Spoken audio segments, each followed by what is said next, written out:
নমস্কার, সবাই কেমন আছেন? আশা করি সবাই ভালো আছেন। আমি রকি। চলুন আজ আমি আপনাদেরকে নিয়ে যাব বৃন্দাবনের কিছু সাইট সিন ঘোরাতে। আগের ভিডিওতে আমি আপনাদেরকে দেখিয়েছিলাম বৃন্দাবনেরই ভারত সেবাশ্রম থেকে আশেপাশে মন্দিরগুলি, আর আজ আমরা সাইট সিনে বেরিয়েছি। আমরা একদম ভারত সেবাশ্রমের উল্টো দিকেই একটি দোকান আছে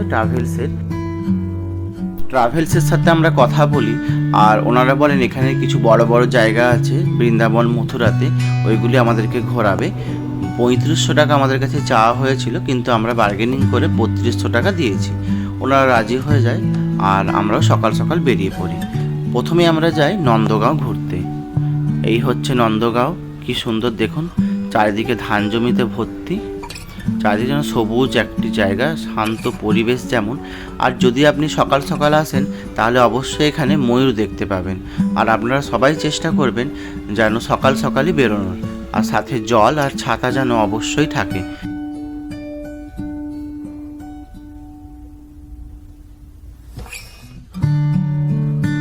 এবার এখন আমি নন্দগাঁও মন্দিরের সামনাসামনি চলে এসেছি। এখানে গাড়ি পার্কিং করে এবার আমরা মন্দিরে যাব। চলুন দেখাই আপনাদেরকে। সামনে মমতা মাসি চলে যাচ্ছে, পেছনে সবাই আস্তে আস্তে আসছে। আসলে এটি একদম পাহাড়ের উপরে, তো ওই জন্য চড়াই একটু। জেঠিমা, মাসি, মা, ঠাকুমা সবাই একে একে আসছে। এরপর আমরা শুরু করব মন্দিরের প্রবেশ পথে। এই যে এখান থেকে শুরু হচ্ছে মন্দিরের সিঁড়ি। এখানে যেহেতু 84টি সিঁড়ি আছে, ওই জন্য এই সিঁড়িকে ব্রজ 84 কোর্সও বলা হয়। প্রথমে মাসি উঠে যাচ্ছে, তারপর দিদি, জামাইবাবু, মমতা মাসি আর জেঠিমা, আর আমার ঠাকুমা আর আমার মা ঠাকুমা বরাবরই একদম লাস্টে।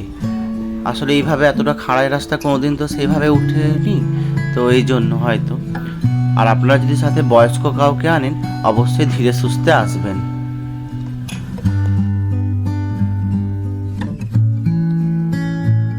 এই এসে আমরা পৌঁছালাম কৃষ্ণের বাবার বাড়ি। চলুন এবার আমি আপনাদেরকে ভেতরটা একবার ঘুরিয়ে দেখিয়ে আনি। প্রথমেই যেটি চোখে লাগলো সেটি হচ্ছে এত বড় মহলটি লাল বেলে পাথর দিয়ে চারিদিকটা খুব সুন্দর করে ঘেরা আছে, আর এত সুন্দর দেয়ালে খোদাই করা মূর্তি আঁকা আছে, খুবই অপূর্ব লাগলো। আর এখন আমরা ভেতরেই প্রবেশ করলাম। এই যে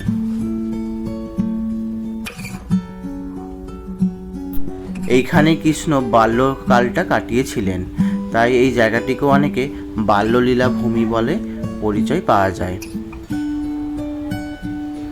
দেখছেন, পুরো সাদা মার্বেল পাথর দিয়ে তৈরি এই মন্দিরটি। খুবই সুন্দর একটি বড় প্রার্থনা কক্ষ আছে মন্দিরটি মাঝখানে, আর দুদিকে এইরকম ঘেরা আছে প্রার্থনা কক্ষটি। নন্দগাঁও উত্তরপ্রদেশের মথুরা জেলার একটা পাহাড়ের গ্রাম। বৃন্দাবন থেকে প্রায় 50 কিমি দূরে এটি অবস্থিত, আর বার্সানা মন্দির থেকে 8 কিমি দূরে অবস্থিত। এটি ভগবান শ্রীকৃষ্ণের নন্দ বাবার বাড়ি। এইখানে শ্রীকৃষ্ণ ছোটবেলায় বড় হয়ে, একটু জুম করে দেখায় আপনাদেরকে। এইখানে হচ্ছে আছেন মা যশোদা, নন্দ বাবা আর বলরাম। এখন আমরা উপরে উঠে গেলাম, একদম উপরে দেখুন সুন্দর দৃশ্যটি।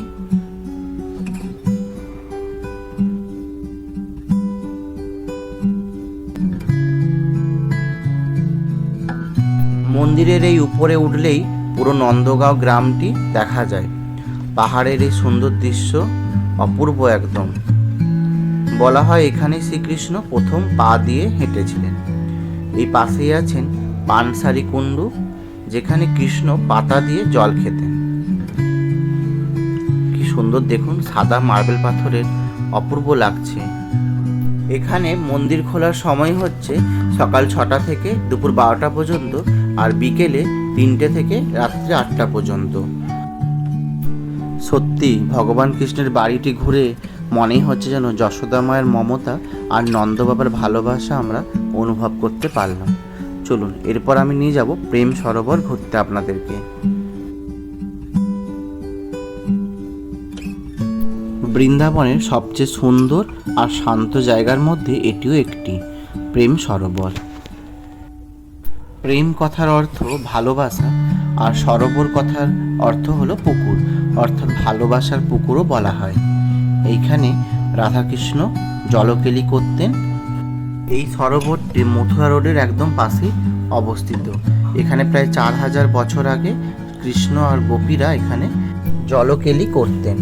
একবার রাধারানী রাগ করে বসেছিলেন বলে কৃষ্ণ রাধারানীর রাগ ভাঙানোর জন্য এই মানসরোবর এখানে এনেছিলেন। জগৎগুরু কৃপালুজি মহারাজ এখানে তপস্যাও করেছিলেন। আর এরই পাশে একটি মন্দির আছে। ওই মন্দিরটি হচ্ছে রাজস্থানের মাকরানা মার্বেল দিয়ে তৈরি। আর সবচেয়ে সুন্দর সময় হচ্ছে, আপনি যদি আসেন এই মন্দিরে সন্ধ্যা 6:30 থেকে 7:30টার মধ্যে। চারিদিকে এই সরোবরে খুব সুন্দর আলো জ্বলে, আর তার সাথে সন্ধ্যা আরতিও দেখতে পাবেন। আমরা যেহেতু একটু দেরি করে এসেছিলাম, তাই মন্দির বন্ধ হয়ে গিয়েছিল। আপনারা সবসময় চেষ্টা করবেন সকালের মধ্যে বেরিয়ে যাওয়ার, কেননা এখানে সব মন্দিরই প্রায় 12টার মধ্যে বন্ধ হয়ে যায়। আর এখন আমরা একদম রঙ্গলি মহলের পাশ থেকে বেরিয়ে যাচ্ছি।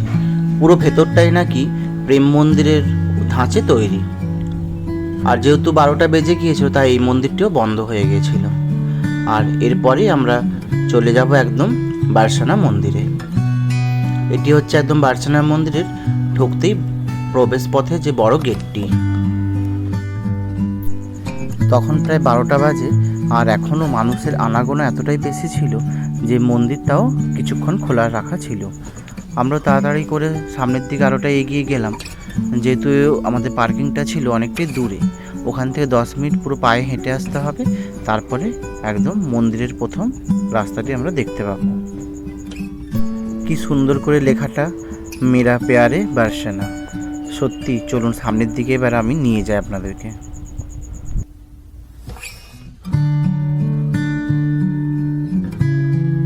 মন্দিরের সামনে যতটা আমরা এগিয়ে যেতে থাকবো, ততটাই এরকম দুদিকে দুপাশারই খুব সুন্দর দোকান। আর এখানে যেহেতু রাধারানীরই যাবতীয় জিনিসপত্র পাওয়া যায়, সিঙ্গার, হাতের চুড়ি, মেহেন্দি, কাজল, আরও অনেক কিছু পাওয়া যায়। আসলে এখান থেকে কিনেই অনেকে মন্দিরে পুজো দিতে নিয়ে যায়। এইখান থেকে শুরু হচ্ছে মন্দিরে যাওয়ার রাস্তা। এই যে সামনে যে সরু গলির মতন, একদিকে সবাই উঠছে আর একদিক দিয়ে নামছে। একদম সরু গলি তো, ওই জন্য ভিড়টাও বেশি হয়ে যাচ্ছে একদম মুখের কাছে। একটু উপরে গিয়ে আবার ফাঁকা হয়ে যাচ্ছে। পাহাড়ের মধ্যে যেহেতু অবস্থিত এই মন্দিরটি, তাই অনেকটাই সিঁড়ি, প্রায় 220টা সিঁড়ি বেয়ে উঠতে হবে সবাইকে। আর আমাদের সাথে তো আমার ঠাকুমা একটু বয়স্ক, তাই আস্তে আস্তে ধীরে সুস্থে আমরা উঠছি। আমার মা আর ঠাকুমা একদম সবার লাস্টেই।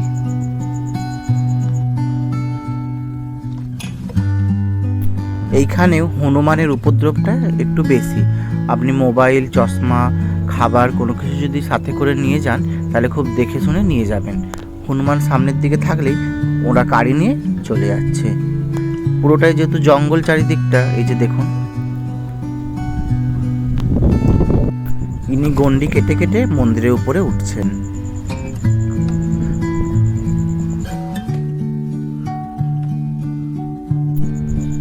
বারসানার এই গ্রামটি মথুরা জেলার বৃন্দাবন থেকে 50 কিমি দূরে অবস্থিত।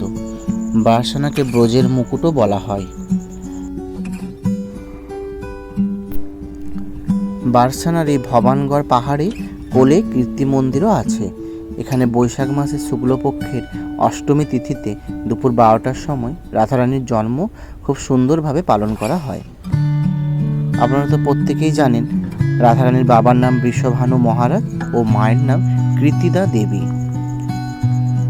এই যে চলুন ভেতরটা দেখছেন একবার, আমি একটু সামনের দিকে নিয়ে গিয়ে আপনাদেরকে দেখাই।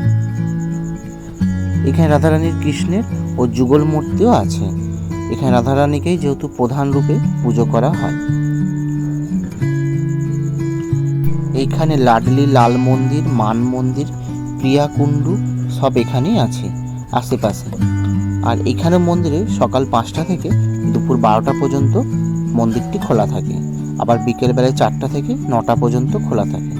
তবে আপনি যদি হোলির সময় যান খুবই সুন্দর ওইখানে অনুষ্ঠিত হয়। আর এত সুন্দর আনন্দ উপভোগ করা যায় যে মহিলারা লাঠি দিয়ে মারবে পুরুষদের আর রং খেলবে। ওই যে দূরে দেখা যাচ্ছে মহলটি, ওটি কৃতিদা মহল। এখানেও লাডলিজির পুজো হয় আর নিচে যাওয়ার রাস্তাও আছে। আর এটি হচ্ছে একদম সেকেন্ড ফ্লোরে, খুব সুন্দরভাবে এখানে নাচ গান সবসময় সংকীর্তন হতেই থাকছে। আজকের মতন ভিডিওটা আমি এখানেই শেষ করলাম। দেখা হচ্ছে খুব তাড়াতাড়ি পরের ভিডিওতে। সবাই ভালো থাকবে।